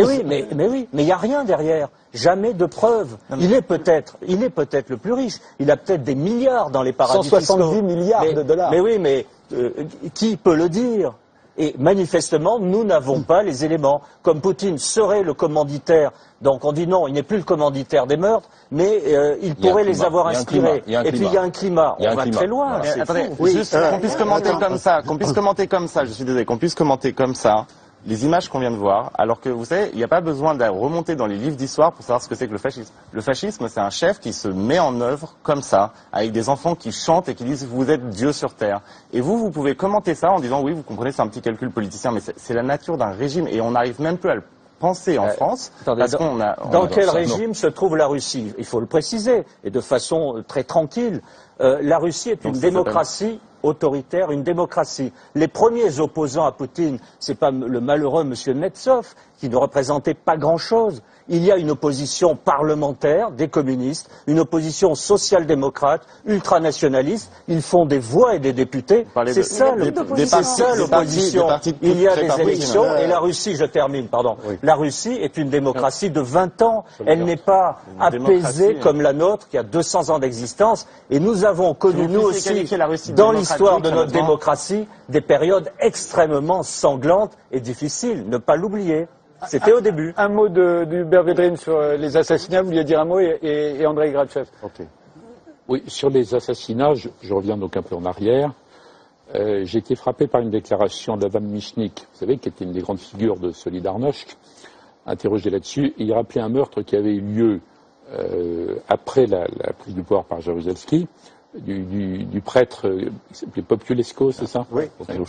Et il disait, et lui-même disait, il était totalement anti-Jaruzelski, mais il disait, c'était évidemment pas Jaruzelski. Simplement, c'était des services qu'il ne contrôlait pas et qui trouvaient que Jaruzelski était beaucoup trop faible, beaucoup trop mou avec l'Église catholique, qui était le lieu de l'opposition. Donc, ce que je veux dire par rapport aux assassinats, en fait, on ne sait pas. Mais on disait entre nous, ça ne peut pas être Poutine le commanditaire personnel direct, on n'en sait rien, mais ça ne me paraît pas de logique. Mais ce qui s'est passé, à mon avis, c'est très grave pour Poutine. Parce que Poutine, il est arrivé après le chaos de Yeltsin, et il a incarné la verticale du pouvoir, le rétablissement d'une autorité dans cette espèce de chaos géant qui était devenu la Russie. C'est ça qui est populaire, d'ailleurs. Donc si le même Poutine, parce qu'il a joué avec des forces dangereuses, qu'il ne sait plus comment canaliser maintenant, il faut peut-être l'aider, d'ailleurs, bon, c'est autre chose. Le même Poutine ne contrôle pas ça, donc a contribué à créer une situation dans laquelle des gens peuvent liquider les opposants en pensant qu'ils seront couverts, qu'on ne les trouvera pas. C'est presque aussi grave humainement, que d'être responsable. Et politiquement, je voudrais savoir ce qu'en pense Andrei Grachev, mais je pense que c'est grave pour ce qu'incarne Poutine à travers ce culte de la personnalité ridicule, vous voyez. Est-ce que c'est pas très grave le fait qu'il ne contrôle plus l'exercice de l'autorité et de la violence? Voilà, soyons sérieux, parlons de phénomène Poutine plutôt que de personnage, parce que Poutine, à sa manière, serait l'incarnation de cette Russie qui est, je dirais, au milieu du gué en quelque sorte. N'oublions pas, après tout, son passé assez récent, son passé qui la rattrape actuellement. Poutine tyran, Poutine dictateur, n'oublions pas déjà qu'il s'agit d'un président élu pendant 3 suffrages, pendant 3 élections, et donc incontestable selon les procédures démocratiques. Déjà, c'est un premier élément, à mon avis, à retenir. Deuxième élément, Poutine tsar, par exemple, voilà, c'est une image qui arrive souvent quand on parle de la Russie. Quelqu'un, je crois que c'était Winston Churchill, qui disait la Russie c'est un pays dont on peut dire n'importe quoi, ça va être vrai. Poutine c'est pareil, à peu près. C'est à la fois un mini-Staline, ou peut-être un Staline, enfin une imitation de Staline, mais c'est aussi un Pierre le Grand. Enfin, de toute façon, il s'identifiait au moins au départ oui, parce que dans son mandat, vous dites qu'il a des ambitions beaucoup plus modestes, d'après vous. Voilà, exactement. Mais entre Pierre le Grand, si on fait la liste des tsars, et Ivan le Terrible, il y a quand même de l'espace. Et les meurtres. Phénomène Poutine et, par exemple, les assassinats politiques. Là, évidemment, c'est un constat à faire. Un métier d'un politique, surtout d'un politique d'opposition, est un métier à risque. Un métier peut-être mortel dans la Russie d'aujourd'hui. Et c'est ça qui, à mon avis, doit porter une charge extrêmement grave sur le système Poutine qui est en train à mon avis, d'être aggravé davantage par les effets du conflit actuel, de la guerre en Crimée. Nemtsov, moi je le dirais victime de cette guerre. Une des victimes de la guerre en Ukraine, tout comme Politkovski était la victime de la guerre en Tchétchénie. Il est tout à fait probable que c'était les Tchétchènes, par exemple, qui étaient soit les exécutants, soit aussi les commanditaires. Pour Nemtsov, on ne sait pas encore. Par contre, pour Poutine, je dirais qu'il est victime de son propre système, à force d'avoir construit la verticale du pouvoir, extrêmement efficace, il a construit la verticale de la responsabilité. Et c'est cette responsabilité qui actuellement, il est obligé de porter sur ses épaules, puisqu'en plus, Poutine, il y a une succession de Poutine. Il y a eu un Poutine pro-américain en tout départ, pro-européenne par la suite, et il y a maintenant, à mon avis, on peut observer un Poutine qui était peut-être un idéologique, pragmatique au départ, qui se transforme aux forces de l'évolution de la situation. Après tout, 15 ans au pouvoir, vous n'en sortez pas indemne, et surtout s'il s'agit d'un pouvoir, enfin, de type monopole que possède Poutine. À mon avis, il est en train de subir une évolution vers un Poutine idéologue d'une Russie eurasienne, peut-être d'une Russie russe classique, russe autosuffisante, russe qui est à la tête de son propre monde. Et donc, de ce point de vue, il s'agit d'une évolution préoccupante parce qu'on est face à un personnage qui, de plus en plus, donne des signes de se considérer comme quelqu'un qui est trahi par l'Occident. De ce point de vue, il est autant élève de l'école de KGB que l'élève de ses relations avec l'Occident, mais aussi il se sent trahi par sa propre société, parce que pour ce troisième mandat, alors qu'il croyait qu'il va être applaudi et reçu comme le sauveur de la Russie, après voilà une parenthèse de Medvedev, au contraire, il a été accueilli par les manifestations de protestation dans les rues de Moscou.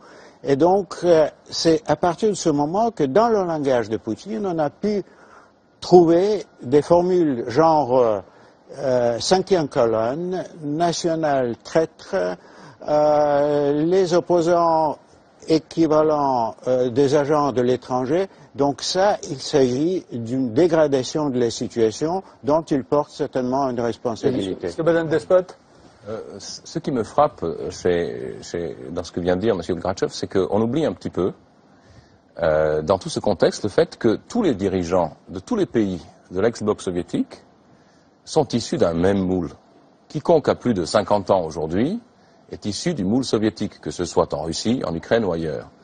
À la base de leur éducation, au moment où leur psychologie se forme, ils n'ont absolument aucune des valeurs qu'ils défendent aujourd'hui. Leur éducation, du point de vue des valeurs qu'ils ont aujourd'hui, est une table rase.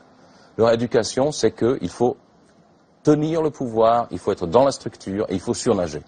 C'est ce qu'il fait donc C'est ce qu'il fait, mais c'est ce qu'ils font tous. Vladimir Poutine en ce moment. C'est ce qu'ils font tous. C'est ce qu'ils font tous. N'oubliez pas Gorbatchev. Et Gorbatchev également. Mais la différence entre Poutine et Gorbatchev, c'est qu'on a eu en Occident, vous vous en souvenez, moi je m'en souviens, j'étais jeune, mais je m'en souviens, il y avait ce qu'on appelait la Gorbimania. Mais c'était du délire, la Gorbimania. Et là, c'était un culte de la personnalité encore beaucoup plus caricatural que celui de Poutine pour utilisation interne en Russie, mais là, c'était pour utilisation externe dans le monde occidental, parce que Gorbatchev nous plaisait. Il nous rassurait, il était en train de disperser l'héritage soviétique et l'Empire. Mais, je veux dire, ce qu'on oublie dans tous ces débats, toute blague à part, c'est que pendant qu'on parle de Poutine, pendant qu'on parle d'un opposant, d'un autre opposant, on oublie que les enjeux de toute cette polémique concernent des centaines de millions de personnes. Ça concerne le destin des Russes, ça concerne le destin des Ukrainiens dont le pays maintenant n'est plus qu'une théorie, je veux dire, vu le degré de haine qu'ils se vouent mutuellement, et ça concerne notre destin d'Européens à nous, parce que lorsque nous cesserons ici à Paris de nous intéresser à ce qui se passe en Russie, ben la Russie elle sera encore là, à moins qu'on ait fait une guerre nucléaire. Je veux dire, il y aura quelqu'un d'autre, mais ce pays va exister. L'Europe doit exister. Or, l'Europe est en train, à mon avis, l'Union européenne en tout cas, est en train de poser les bases d'un conflit durable qui va installer l'incompréhension, la haine, et non pas la guerre, parce que la guerre, c'est la guerre entre l'Europe ou l'OTAN et la Russie, ça veut dire la fin. Mais une espèce de hostilité latente, de bruit de bottes permanent, qui ne profitera à personne sur ce continent. Alors justement, je vous propose de terminer l'émission là-dessus. Il nous reste du temps, hein, je vous rassure.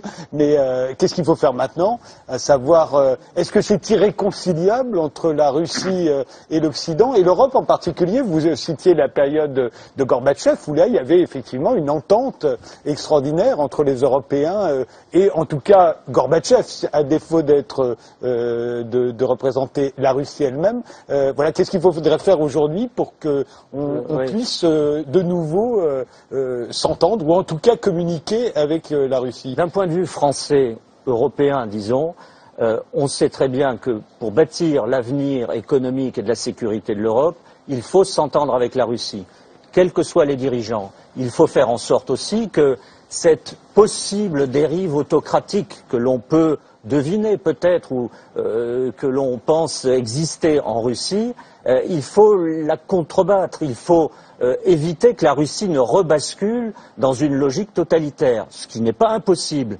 Eh bien pour cela, il faut reprendre le contact avec Poutine, cesser l'ostracisme, établir des passerelles, faire ce que viennent de tenter de faire François Hollande et Angela Merkel en rediscutant avec Poutine. Et c'est en le faisant revenir vers nous, à condition évidemment qu'il le veuille bien, et je pense qu'il le veut, il le dit. Ça, on sait qu'en Russie, il y a des jusqu'au-boutistes, des militaristes, c'est clair, mais il y a aussi des gens qui disent que l'avenir de la Russie s'inscrit vers l'Ouest, en tout cas vers l'Europe, pas l'Amérique, mais vers l'Europe.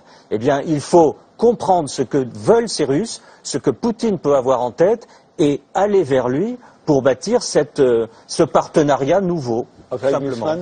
Je pense qu'il y a un problème, c'est qu'on a parlé de l'évolution idéologique de Vladimir Poutine, qui tendait de plus en plus vers un pouvoir idéologique, et il faut comprendre ce que c'est que cette idéologie, et surtout il faut analyser en quoi cette idéologie, elle a des ramifications chez nous. C'est plus un sujet uniquement de politique étrangère, on peut le regretter, on peut l'accepter, on peut trouver ça formidable, mais en tout cas, c'est plus un sujet de politique extérieure, puisque aujourd'hui, des gens qui partagent la vision du monde exposée dans les textes et les discours de Vladimir Poutine sont aussi très forts en Europe, et que Vladimir Poutine, à travers ses banques ou les banques qui sont affiliées à son régime, finance non seulement le Front National, mais aussi les mouvements d'extrême droite en Autriche, les mouvements d'extrême droite en Allemagne, et que du coup, ce qui se passe, c'est qu'on a un débat idéologique, un conflit idéologique, une bataille culturelle qui dépasse largement les frontières de l'Ukraine et qui a lieu chez nous. Maintenant, ce que je vois, c'est que ce soir, on n'est absolument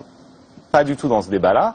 On discute des intérêts ou de l'humiliation de la personnalité de Vladimir Poutine, mais c'est en fait un débat qui a déjà débordé. C'est plus un débat de géopolitique, c'est un débat politique qui a lieu chez nous. Et il y a des gens en France, et vous serez peut-être d'accord, qui épousent la vision du monde de Vladimir Poutine, qui épousent l'idée d'un homme fort, qui épousent l'idée que l'État peut résoudre tout, qui épousent l'idée, enfin, que la violence, parce que le climat de violence, il existe en Russie, il existe dans tous les pays qui voisinent la Russie à cause du régime de Vladimir Poutine, que ce climat de violence est acceptable.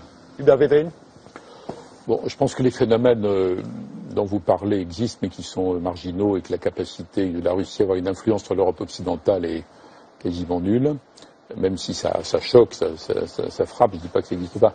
Non, sur le fond, la question c'est comment on sort de cette impasse. Donc je pense qu'il faut absolument trouver un compromis. François Hollande n'employait pas le mot tout à l'heure parce que le mot compromis est parfois péjoratif. Enfin, s'il faut un accord, il faut un compromis autour de ce qui aurait dû être fait avant. Une Ukraine qui est un pont. Dans le meilleur des cas, on arrivera à faire cohabiter les populations. On ne va pas refaire une Ukraine comme ça. Enfin, il faut un statut particulier, garanti des deux côtés, et qu'il y ait un travail sérieux en Ukraine pour que l'économie ukrainienne soit développée correctement. C'était encore pire qu'en Russie quand même, hein, dans les 20 dernières années, la corruption et tout ça. Donc il y a une solution pour l'Ukraine. Ce que François Hollande et Angela Merkel tentent depuis quelques semaines, quelques mois avant François Hollande, c'est bien. Bien sûr qu'il faut le faire. Je pense qu'il aurait fallu le faire plus tôt. J'ai l'impression que Mme Merkel n'était pas disponible plus tôt parce qu'elle espérait, au fond, avoir des atouts personnels par rapport à Vladimir Poutine, ce qui n'a pas marché.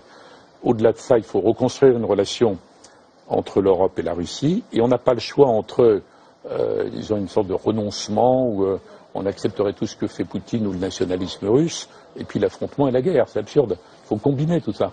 Donc, à mon avis, il faut une politique très claire sur les limites à ne pas franchir. J'ai parlé tout à l'heure de l'OTAN et de l'article 5. Une politique dissuasive qui devrait aider Poutine, si c'est encore possible, je ne sais pas. Poutine doit s'appuyer là-dessus pour contenir des forces nationalistes débridées en Russie. Donc il faut être clair, précis, dissuasif, dur, mais en même temps avoir une vision de l'avenir. Et dans l'avenir, il y a toujours la Russie. En effet, avec ou sans Poutine, il y a toujours la Russie qui est toujours à côté. Et il faut que la Russie soit un partenaire par rapport à ça. On aurait par exemple extraordinairement besoin de la Russie dans les affaires du Moyen-Orient. La Syrie, c'est plus compliqué, mais le Moyen-Orient en tant que tel, Irak, etc., Iran, on n'a pas des intérêts absolument contradictoires. Donc il faut voir tout ça, les objectifs ne sont pas les mêmes. Je ne pense pas qu'on puisse attendre grand-chose des Américains parce que on a soit Obama qui est faible ou qui est obligé de montrer qu'il est très dur pour essayer de convaincre le Congrès sur le futur accord avec l'Iran s'il a lieu. Donc il n'a pas une politique de solution en fait. Il a une politique de position qui est une guerre tranchée. En revanche, ce qui est entamé en Europe, et je sais que les autres Européens espèrent que le schéma Merkel-Hollande va marcher, en fait. Même si les Polonais sont plus méfiants, les Italiens plus compréhensifs, ça dépend, il y a tout ça, vous voyez. Donc il faut inscrire ça dans la durée, il n'y a pas d'autre solution. On ne va pas régler ça par la guerre, ni par une exagération sans fin des sanctions très préjudiciables à la Russie, mais aussi à l'Europe. Donc il faut un fil politique réaliste. C'est comme ça que petit à petit, on commencera à apaiser le ressentiment, l'humiliation qu'on peut juger hystérique, absurde, infondée du côté russe. J'ai une question en fait. Mais il faut donc combiner la fermeté, la clarté et la vision d'avenir. Si la personne qui est face à vous ne veut pas le compromis. Oui, vous avez raison de poser la question, mais on peut pas prouver que ce soit le cas parce que sinon Poutine se serait lancé dans d'autres aventures beaucoup plus insensées que l'affaire de la Crimée et de la Géorgie. Il se serait même pas prêté aux accords de Minsk, qui n'aurait aucun intérêt pour lui dans ce cas-là. Donc moi je pars plutôt de l'hypothèse, je connais beaucoup d'experts qui partagent cette idée, que Poutine est fort critiquable, mais que, je ne veux pas dire qu'il est centriste en Russie, mais je veux dire pas là, il ne représente pas ce qu'il y a de plus dur et en Russie avec lequel on ne pourrait pas traiter du tout. De toute façon, comme on ne peut pas prouver que c'est impossible, vous n'avez pas les aimants pour prouver que c'est impossible, il faut tenter ça. C'est ce qu'on tente depuis longtemps. Non, c'est pas tenté depuis longtemps, c'est tenté depuis très peu de temps, pas assez longtemps, et on ne va pas refaire la liste d'occasions perdues, il y en a eu beaucoup. En tout cas, ça mérite d'être tenté avec fermeté et ouverture mélangées. Une minute pour Manon Loiseau, une minute pour André Grachev. Non, ce qu'on ressent, en tout cas, en étant à Moscou, c'est qu'il faut absolument, effectivement, il faut favoriser un dialogue, parce que les Russes sentent qu'on est contre eux, mais ils sont aidés en ça par une machine de propagande guerrière absolue. Toute la journée, il y a des films qui montrent les bombardements de l'OTAN sur Belgrade, qui vont retrouver les victimes, qui font des plans ralentis sur des flaques de sang. Cette impression que nous, on veut la guerre contre eux, ils l'ont en permanence. Comme les témoignages sur des femmes et qui fuient le Donbass avec des enfants qui disent qu'il y a des femmes et des enfants éventrés. Donc oui, il faut maintenir un dialogue. Il faut essayer. Il faut essayer complètement. Par contre, moi je pense que l'assassinat de Boris Nemtsov peut faire craindre le pire, parce que est-ce qu'il n'est pas en train de se faire dépasser par un courant va-t-en-guerre et des forces nationalistes qui sont là. Donc effectivement, à ce moment-là, il faut lui donner une porte de sortie. Il faut aider Poutine. La conclusion, justement, c'est pas pour rien. Je pense qu'il faut essayer de maintenir un dialogue. Pas aider en l'approuvant. Je suis très sensible à cet article de propagande qui vient d'être cité. C'est vrai que maintenant, dans votre présentation, le fait que Belgrade ait été bombardée, ville ouverte, bombardée avec ses populations civiles, ses ponts, ses musées, ses hôpitaux, n'est qu'un article de la propagande de Poutine. Il faut quand même pas oublier que Belgrade a été effectivement bombardée pendant 78 jours par l'Alliance des démocrates immaculés. Sans déclaration de guerre, et qu'ensuite ces mêmes démocrates ont détaché de la Serbie la province sud qui s'appelle le Kosovo, ont reconnu son indépendance internationale, alors même qu'il existe aujourd'hui encore une résolution des Nations Unies, la résolution 1244, qui stipule la souveraineté de la Serbie sur le Kosovo. Et ces mêmes démocrates... d'un mot de Milosevic pour empêcher ça. Excusez-moi, mais ces mêmes démocrates ont donné des leçons de respect du droit international. Non, mais c'est le ressortir aujourd'hui dans le contexte de l'Ukraine. C'est la manière dont c'est utilisé. Dernier mot pour André Grachev. Oui, peut-être deux. J'ai dit les derniers mots. À mon avis, c'est caractéristique pour cette évolution de Poutine dont on vient de parler. Poutine, il y a encore 3-4 ans, il se référait au cas de Kosovo, précisément, comme la violation du droit international, comme évidemment une situation inacceptable et intolérable, alors que maintenant, Poutine se sert de précédents de Kosovo pour justifier son action en Crimée. Voilà l'évolution qui sépare Poutine 1 et Poutine 3 actuellement. Bon, revenant à, je dirais, au propos de la conclusion, je voudrais rappeler de ce que, précisément dans ces jours, c'est la 30e anniversaire de l'élection de Gorbatchev au poste du premier secrétaire. Et donc, c'est le début de la perestroïka, ce formidable, je dirais, événement qui a bouleversé la scène internationale et qui nous a rempli à l'époque de tant d'espoir, dont l'espoir de la maison commune européenne. Or, au bout de 25 ans, et 25 ans après la fin de la guerre froide et la chute du mur de Berlin, on doit constater l'Europe comme plutôt la maison de l'échec commune. Et c'est ça le grand problème. Comment maintenant procéder? Je suis d'accord avec ce que disait Hubert Védrine maintenant. D'abord, à mon avis, il faut calmer le jeu. Pour cela, ne pas franchir certaines lignes rouges. De ce point de vue, je ne suis pas complètement d'accord avec ce que vous dites, c'est-à-dire l'aide militaire à l'Ukraine, c'est une des lignes rouges, à mon avis, pour ne pas enflammer ni les passions, ni provoquer une réaction allergique de la Russie. Deuxièmement, c'est lever les malentendus.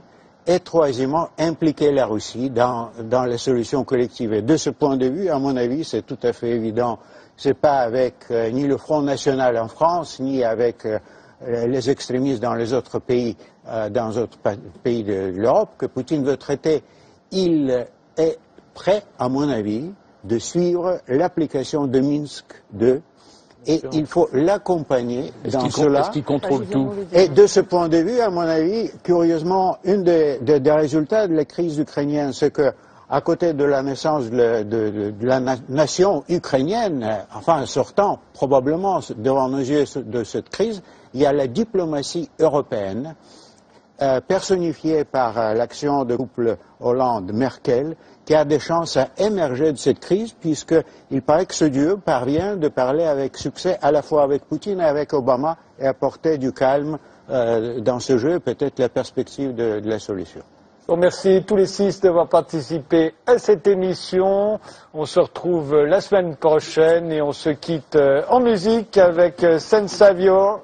Elle est anglaise, elle nous interprète I Remember, accompagnée du guitariste Bill Ryder Jones.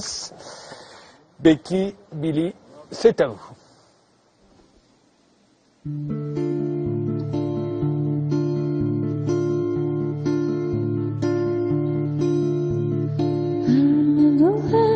Skin and bone, tough and cruel. The bruises brown and fade away. Drinking cynical packets stolen from kids at school. And a hole and fetishes.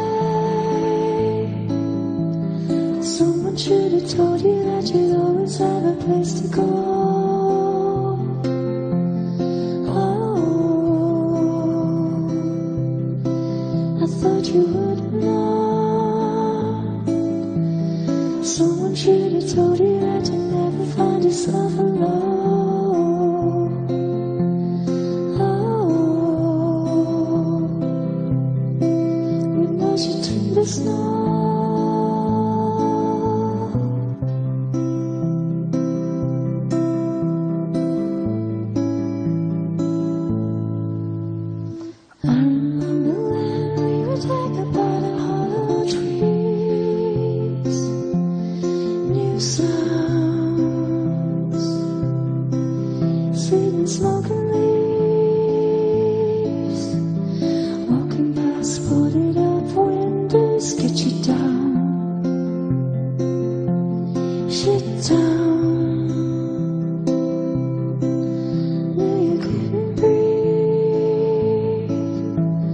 Someone should have told you that you'd always have a place to go.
Still